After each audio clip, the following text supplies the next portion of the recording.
Bonjour à tous, alors je suis ravie de vous accueillir aujourd'hui sur ma chaîne YouTube On se parle cash. Et oui, avec moi, vous le savez, hein, tout est cash, il n'y a pas de blabla, on ne tourne pas autour du pot, hein, on ne va pas prendre des métaphores ou des paraboles pour dire les choses. Et aujourd'hui, pour ma première vidéo, je voulais vous parler de l'affaire Brigitte Macron, sale conne. Et oui, souvenez-vous, voilà, ça s'est passé hier. Brigitte Macron s'est rendue avec toute la crème de la crème au spectacle d'Harry Habitant pour aller voir Harry Habitant, et elle a lâché un mot, une petite insulte, un petit truc de rien du tout, une petite insulte quand elle a vu qu'il y avait des féministes qui manifestaient lors du spectacle d'Harry Habitant. Parce que, comme vous le savez, Harry Habitant a été accusé par une ancienne maîtresse de viol. Hein. Les faits remontent au 30 octobre 2021. C'était une compagne à qui il l'a forcé comment vous dire ça pour pas être censuré sur YouTube, d'avoir un acte anal avec cette personne, sauf qu'elle a dit non. Elle a dit non à plusieurs reprises et que cet acte a eu lieu. Alors, avant de rentrer dans les détails de l'affaire, je vais vous montrer donc cette fameuse vidéo où Brigitte Macron traite les jeunes filles de sales connes. Je vous laisse regarder. De tout? Mais là, si les sales connes, on va les foutre dehors. Voilà. Alors avant, il faut savoir que elle était avec tout le gratin. Hein. Je vous laisse regarder cette vidéo où tout le monde est là, évidemment. Hop. Et là, il y a Bernard Montiel, il est toujours là, lui. C'est le meilleur pote de Brigitte. Il y a Manuel Valls, toujours sur les bons coups, c'est magnifique.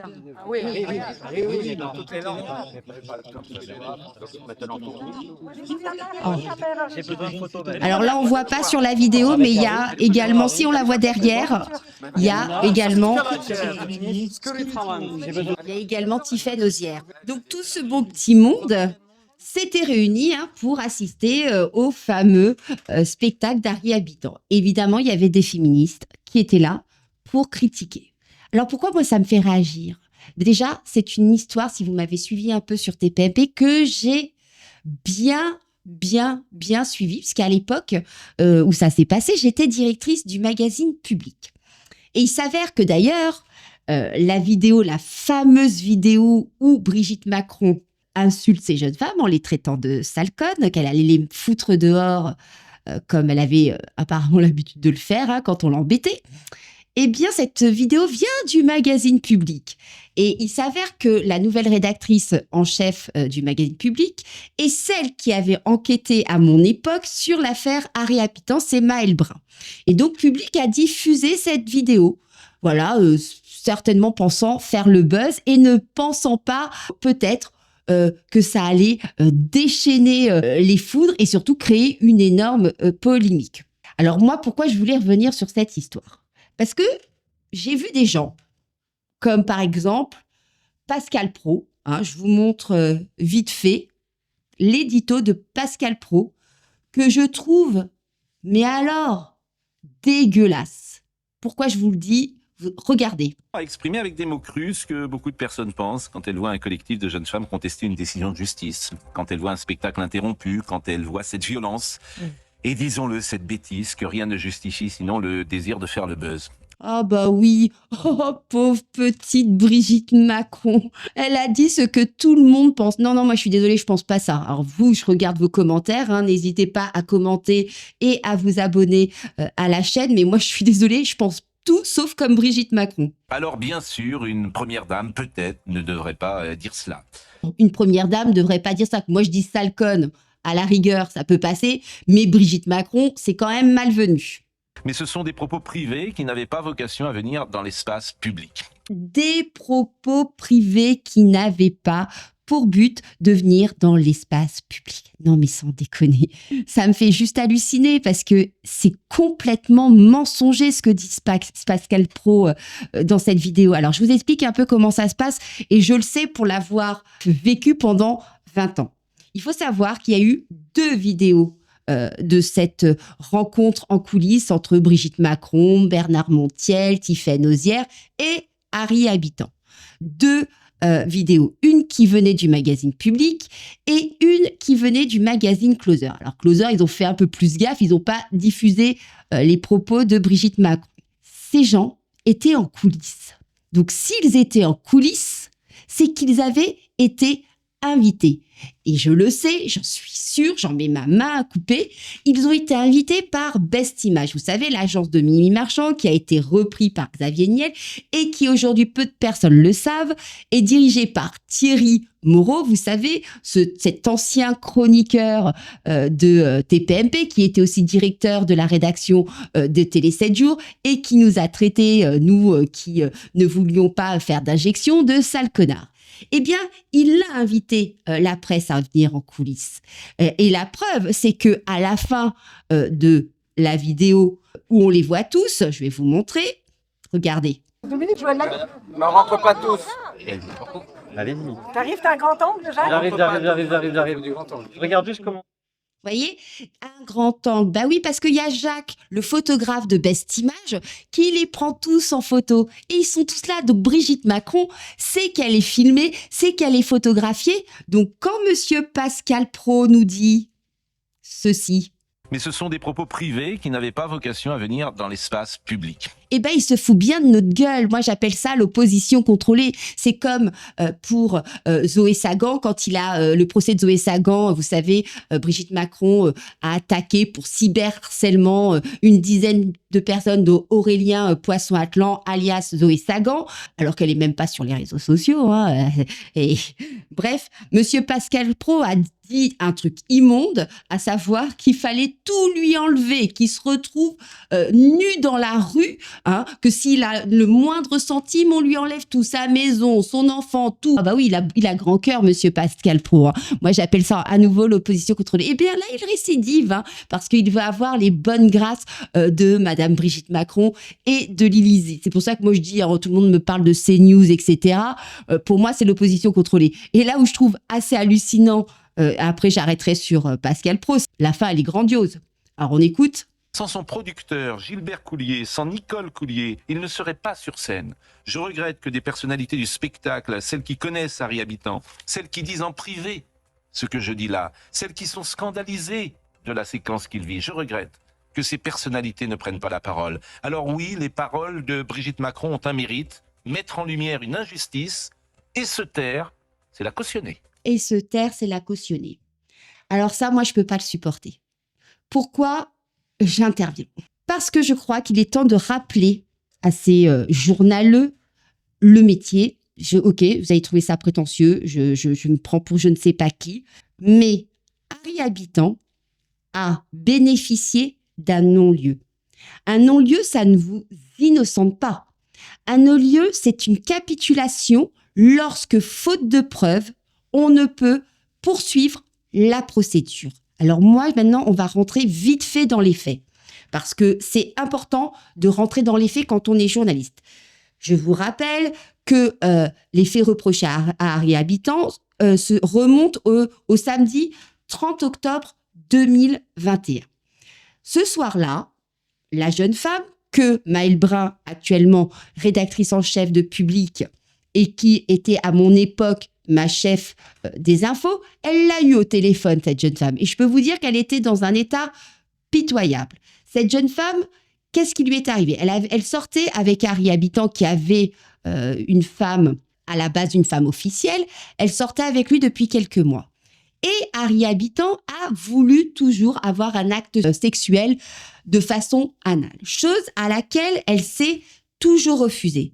Sauf que ce soir-là, Harry Habitant a décidé de passer à l'acte malgré le fait qu'elle ait décidé de dire non. Le problème, c'est que cette jeune femme, évidemment, sortait avec lui. Donc, prouver le viol est compliqué puisque vous sortez avec un homme qui vous fait un acte, donc que vous n'avez pas voulu, mais comment prouver que c'est un véritable viol puisque vous avez l'habitude de coucher avec lui? C'est pour ça que Harry Habitant a eu un non-lieu. Ça ne veut pas dire qu'il est innocent, ça veut dire simplement que les enquêteurs n'ont pas réussi à prouver factuellement qu'il y a eu viol. Par contre, ce qu'ils ont réussi quand même à montrer, c'est que cette jeune femme a effectivement eu un rapport sexuel de façon anale, de telle sorte qu'ils ont retrouvé du sang dans les draps, ils ont vu qu'il y avait des contusions sur son corps et elle a eu plusieurs jours d'interruption de thérapeutique de travail, d'ITT, suite à cette histoire. Pire, effectivement, réaliser un examen médical sur la plaignante par un médecin de l'unité médico-judiciaire. Hein, c'est pas son médecin traitant qu'elle a l'habitude de voir qui a fait l'examen. Hein. Et celui-ci a constaté la présence de lésions et de traumatismes avec des hématomes, des plaies vaginales et anales, des traumas du coccyx. Bon, bah écoutez, tant mieux si Harry Habitant a eu bénéficié d'un non-lieu. Et j'aimerais rajouter que la plaignante, même si Harry Habitant a eu un non-lieu, les juges d'instruction ont reconnu de manière indiscutable, c'est le procès-verbal, hein, c'est le procès-verbal qui le dit, ils ont reconnu de manière indiscutable le stress post-traumatique de la plaignante, même s'ils ont conclu au non-lieu pour la qualification de viol. Le stress post-traumatique est une conséquence psychologique lourde qui est souvent associée à l'octroi d'ITT. C'est important de le dire, parce que là, on est en train de nous faire tout un cinéma en nous disant « Et il a eu un non-lieu, il est innocent, Harry Habitant. Oh, c'est dégueulasse tout ce qui lui est arrivé. » Ben non, c'est pas dégueulasse tout ce qui lui est arrivé, parce que malgré ce qu'il peut dire, même s'ils n'ont pas pu prouver que cet acte, puisqu'ils étaient tous les deux seuls dans cette chambre et qu'ils avaient eu des relations sexuelles au préalable, ils n'ont pas pu prouver que cet acte avait été forcé, qu'elle avait dit non. Voilà, c'était très compliqué parce qu'elle avait eu des relations sexuelles.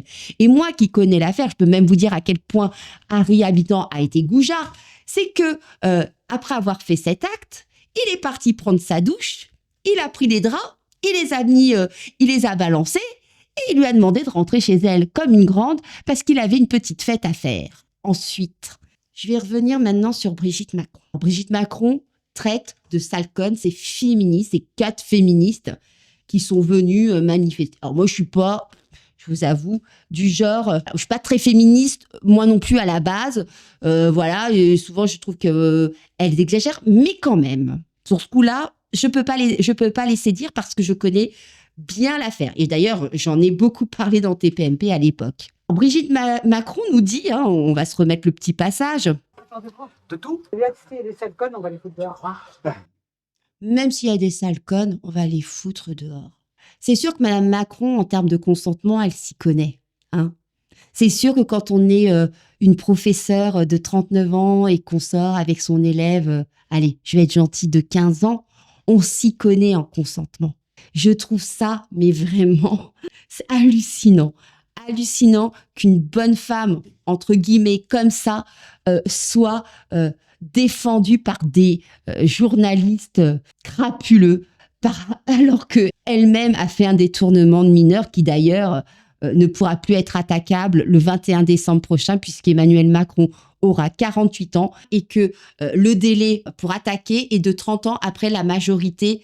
La prescription pour un acte de détournement de mineur est de 30 ans après la majorité de la victime. Donc voilà, et Brigitte Macron s'en sort extrêmement bien. En ce qui concerne le fait que Public ait fait supprimer cette vidéo de son site, vous imaginez bien qu'ils ne l'ont pas fait de gaieté de cœur parce que cette vidéo est un véritable pain béni pour un magazine People, vu le buzz que ça fait. Non, s'ils l'ont fait, c'est parce qu'ils se sont fait sérieusement enguirlander par Mimi Marchand, hein, qui dirige toujours Best Image, et par le cabinet de Brigitte Macron, qui n'est vraiment pas content que cette vidéo soit sortie.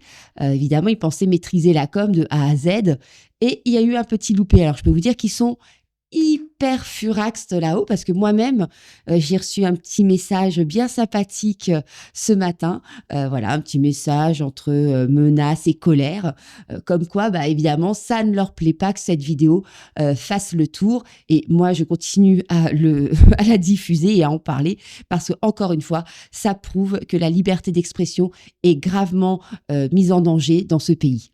Voilà ce que je voulais dire aujourd'hui. Alors vous avez vu, hein, pas de blabla. pas de truc. Vous allez me dire, ouais, Harry Habitant, il est innocent, etc. Non, vous en savez rien. Moi, je peux vous dire que quand Maëlle Brun a eu cette jeune femme au téléphone et qu'elle est venue me raconter tout ce que cette jeune femme et le ressenti qu'elle avait eu, je peux vous dire que pour une jeune femme qui était là, parce qu'en fait, ce qu'il faut savoir, c'est que cette jeune femme ne voulait même pas porter plainte. C'est de mémoire, son meilleur ami qui lui a dit d'aller porter plainte parce qu'il a vu dans quel état elle était. Elle a dit, j'y vais pas, personne va me croire. Et elle avait bien raison, puisqu'effectivement, tout le monde est en train de plaindre Harry Habitant. Et moi aussi, ce que je voudrais rajouter en dernier, c'est pour faire écho un peu, vous savez, au procès de Zoé Sagan. On nous a dit que Brigitte Macron était dans un état mental, mais complètement délabré à cause des accusations, en tout cas des propos, des choses qui se disent sur X, des tweets qui ont été faits l'accusant d'avoir pris l'identité de son frère et d'être finalement Jean-Michel Trogneux et non pas Brigitte Macron, et sa fille, donc Tiffaine Ozière, est venue témoigner à la barre pour dire à quel point sa mère avait le moral dans les chaussettes. Ouais, sauf que elle a tellement le moral dans les chaussettes qu'elle est de tous les spectacles, de toutes les Fashion Week, elle s'éclate avec son pote Bernard Montiel, voilà, elle va à la Fashion Week draguer Johnny Depp, elle va faire ses courses chez Vuitton, enfin bref, elle a un moral vraiment, vraiment, vraiment, vraiment dégueulasse. Alors moi, je l'ai même vu chez Lady Gaga. Ah oui, elle a versé une petite larme au concert de Lady Gaga. C'est certainement ça, son état moral délabré. Déjà dans un procès, c'est pas la fille qui vient témoigner d'un état mental délabré, c'est un psychiatre, chose qui ne s'est pas faite lors du procès. Et je vais vous raconter une petite anecdote. C'est-à-dire que lors du procès, un des avocats de la partie adverse a demandé à Tiffaine Ozière si elle était très amie avec Marlène Schiappa. Et donc, Tiffaine Ozière lui a dit, oui, on est amis avec Marlène Schiappa. Et là, l'avocat a insisté. Mais vous êtes vraiment amis, vous êtes vraiment proches. Et Tiffaine Ozière a dit, oui, on est amis, on est proches.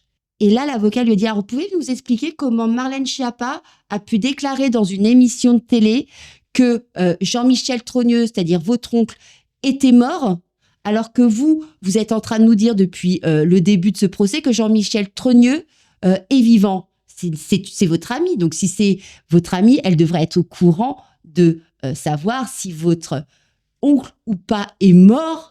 Et pour le cas, c'est un peu bizarre. Et là, vous savez quoi? Eh bien, il y a eu un énorme blanc de la part de Tiffaine Ozière. Et ça, aucun média qui était sur place ne vous l'a dit.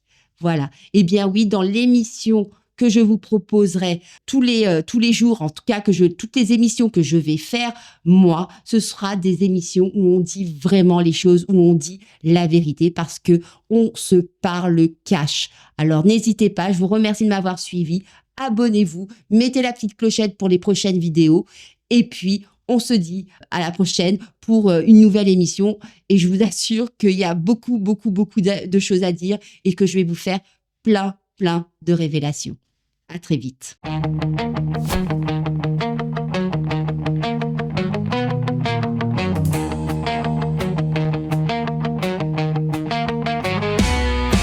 Là, vraiment, faut qu'on se parle et qu'on se parle cash.